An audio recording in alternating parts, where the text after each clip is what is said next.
Good morning. I'd like to call the Monday, February 10th Human Services Committee meeting to order. I am looking for a motion to approve the agenda. A motion and support has been made. I believe when we get down to that section, I will modify C, D, and E. We're going back and forth between Marcy and Mary, and we may adjust that somewhat so Mary doesn't have to make too many trips up front, if that's acceptable. We have the committee meeting minutes of January 13th. We have a motion to approve and support. All in favor say aye. Aye. Opposed? Motion was passed. Next we have Lifeways. Mary Beth?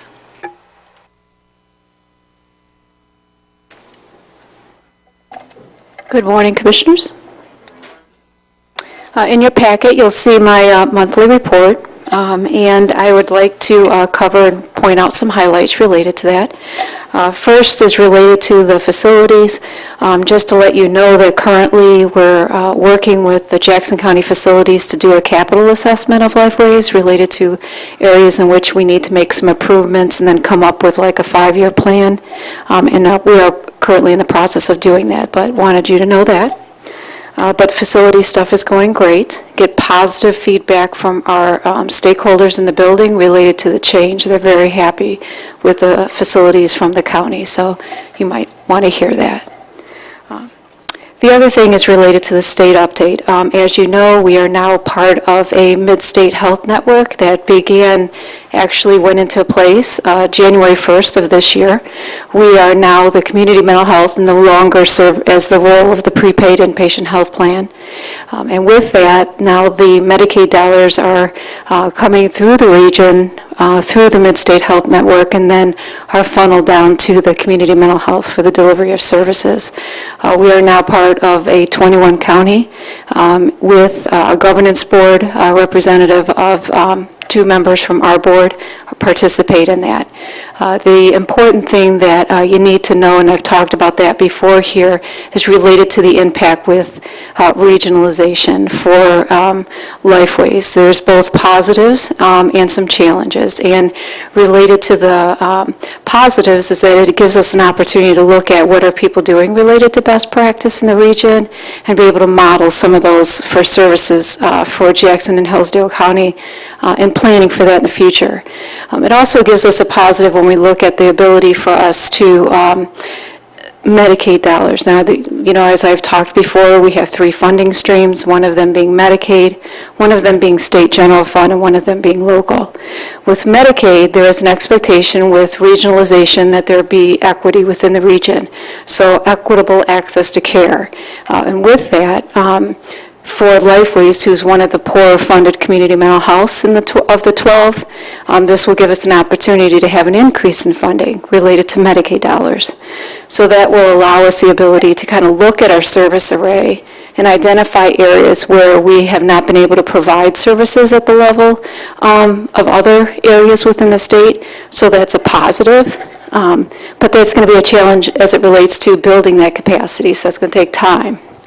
The other thing, when we talk about challenges related to the Mid-State Health Network and being a part of this region, the biggest one also relates to the funding.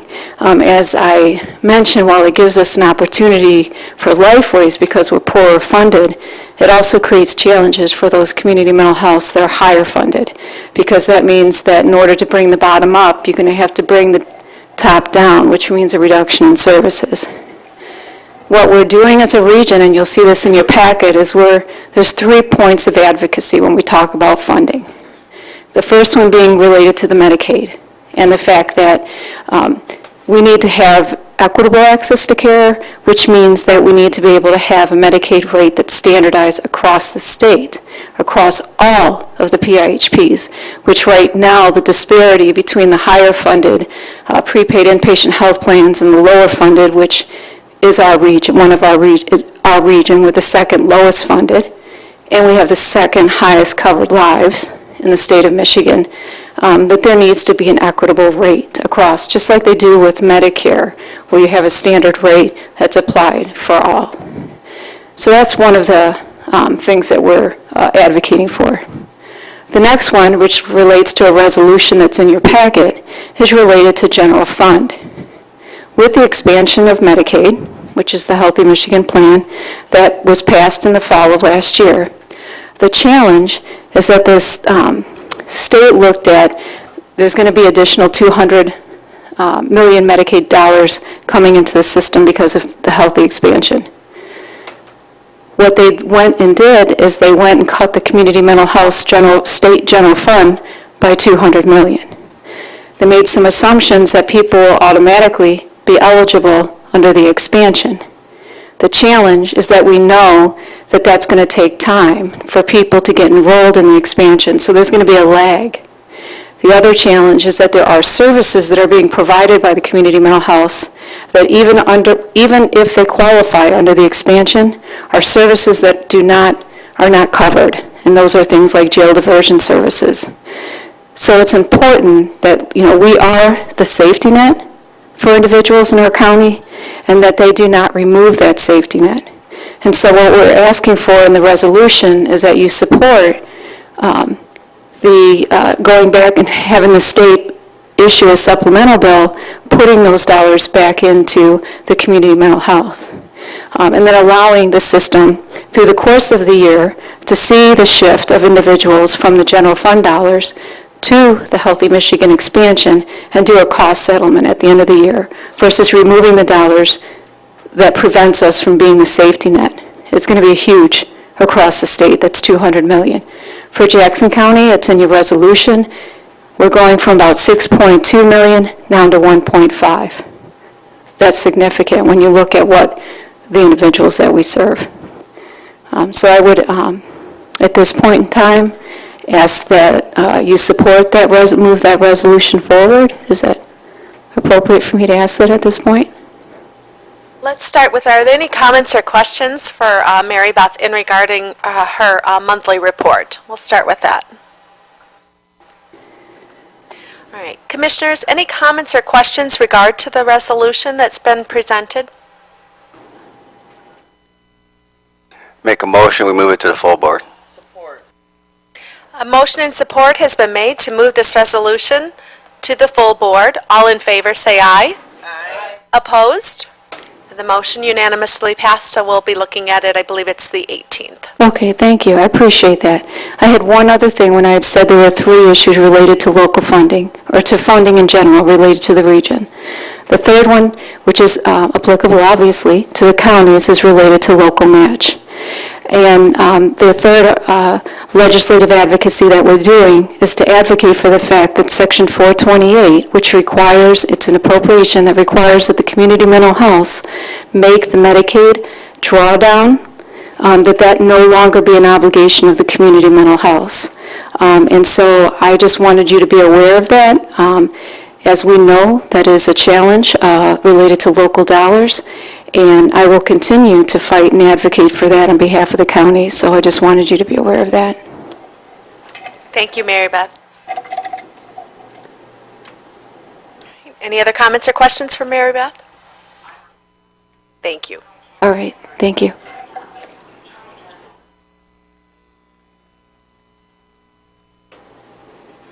Next on the agenda, we'll move to the Health Department. Mary? If we could begin with the second contract extension for Jackson County Health Plan, is there anything you wanted to address on that, or we'll just ask for comments or questions? Just ask for comments or questions. Okay. Richard is in Lansing today and asked me to fill in for him. So in our packets, we're looking at information to authorize an extension to the 2012-13 agreement through a second amendment with the Jackson County Health Plan for the 2014 year. We have a motion and support. All in favor, say aye. Aye. Opposed? Motion passed, so that will go in front to the full board. Thank you. Thank you, Mary. And we might as well move down to letter E, your monthly report, Miss Mary.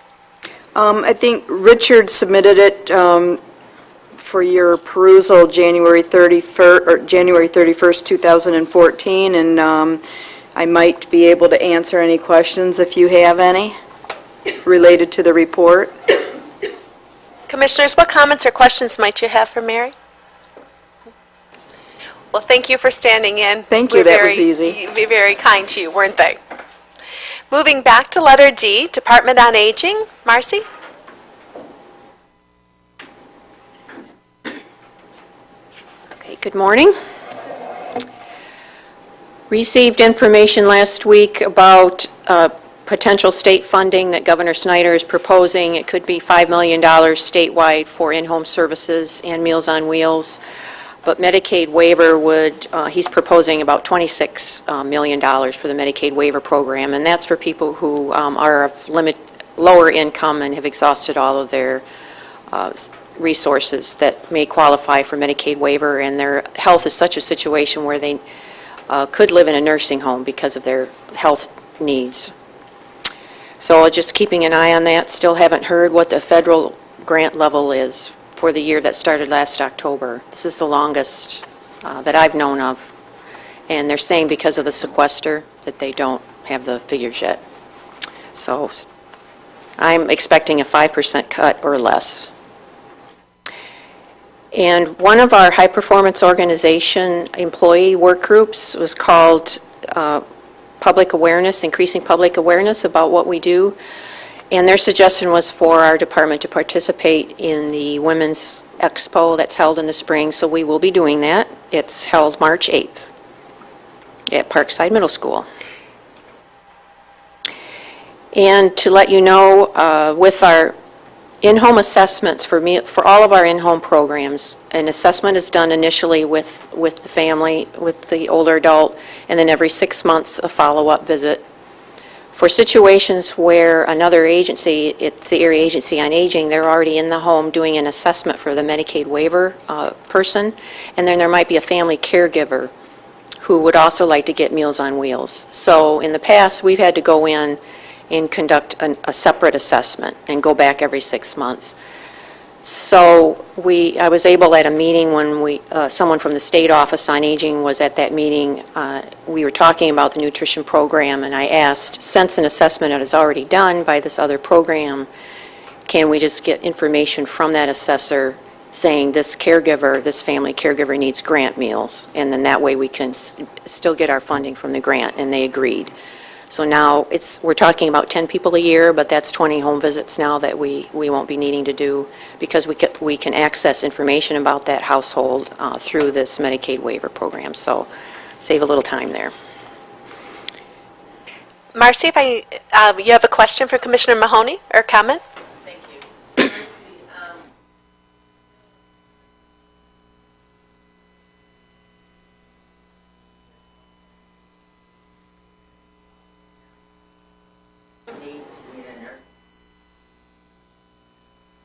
That's for the Medicaid waiver program, and then the county then supports services that are for people that aren't in that situation, that they need assistance, or we can offer assistance, light house cleaning every other week, bathing assistance, respite, Meals on Wheels, and that's not based on income level. Yep. So it's just that special Region 2 Area Agency on Aging program called Medicaid waiver. Yeah. Yeah. Yes. Excuse me. Yes, that's why it's important what we do on the county level, because we serve the people to help them not get to that point, to help them keep good nutrition and not, help them clean their home, help with the bath, keep them safe so that they don't get down to the level where they need more expensive care. Yeah. Okay. Just to let you know, with the weather we've been having, we're trying to keep on top of contacting our more vulnerable older adults, Meals on Wheels clients, and we're calling people. We call them Priority 1, people who may not have someone that's contacting them to see how they're doing, just to make sure, do you have enough food, do you have heat, that type of thing. And so there were 22 people that we got meals out to because they were running low. And then as soon as the weather broke and we could get out there, we got 4 more emergency meals out to people, so they'd have them on hand. So just to let you know that. Yes? The emergency meals? Most of them do.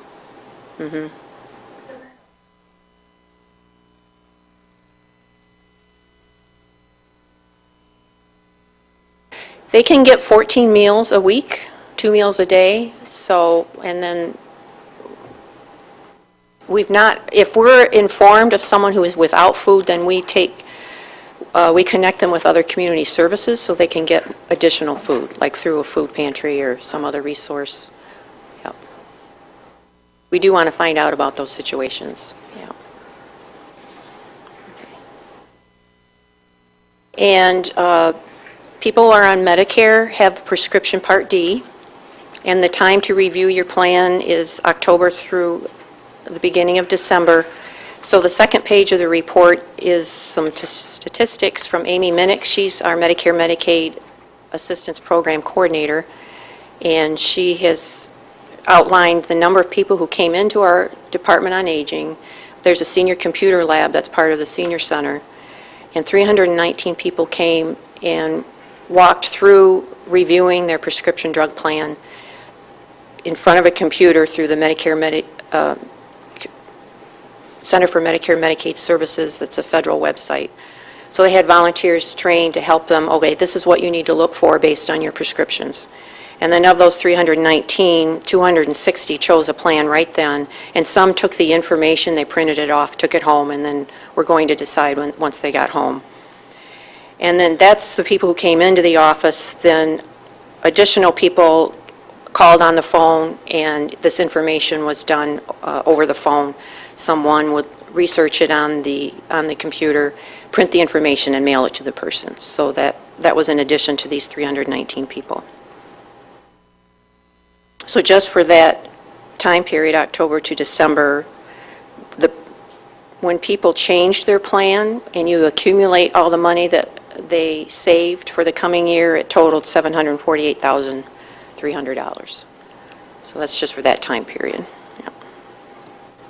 And sometimes I come and read you a thank you, and I have an audio thank you this time, but before I do that, are there any questions? Commissioners? Commissioner Rice? Thanks for the report, Marcy. My question is, if you can't get to the people, I realize you leave them emergency meals, but if you can't get to them for meals, and obviously that's the most important, but that would also mean you couldn't get to them for bathing, cleaning the house, things of that nature either. Is that correct? It depends. Our home care workers were able to get out quite a bit. It's because they might have 2 or 3 clients. It can work out better for them to get to that client, where our meal routes have 50 people on a route, and that's when it gets harder to drive. So we do leave it up to the home care worker, depending on where their client lives. You know, if it's a snowed-in road, it could be they need to reschedule once the road gets cleared. Again, I realize there's liability reasons and such, but I do remember back in the day where there's actually a club out there, a 4-wheel drive club, and they will take people to homes for various reasons, whether it be for meals or whatever. They're available in bad weather so that because they can get through that weather. I didn't know if there was some kind of contingency like that for helping these seniors out. I would like to find out if there's still contacts like that still available, like a snowmobile. Used to be snowmobile clubs that would do that type of thing. This year we contacted the different townships where we had a client and their driveway was snowed in, and they were able to connect us with someone who could clear out a space so that a vehicle could get in and a path to the door.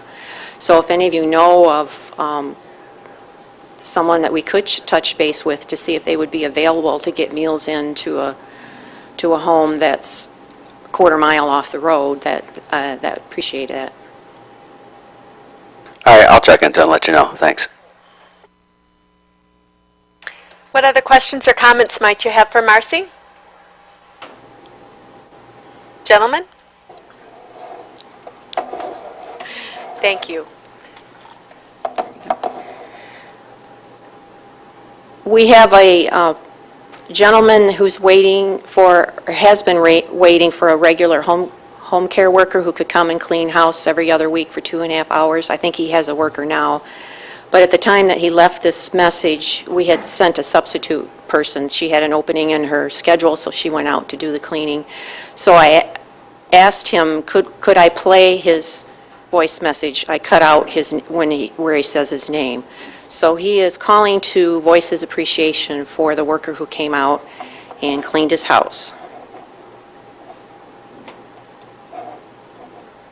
I just wanted to take and tell you that I think she was extremely good. She came into a real big disaster area. It took her the whole 2.5 hours she was here. She worked on the kitchen and kitchen alone.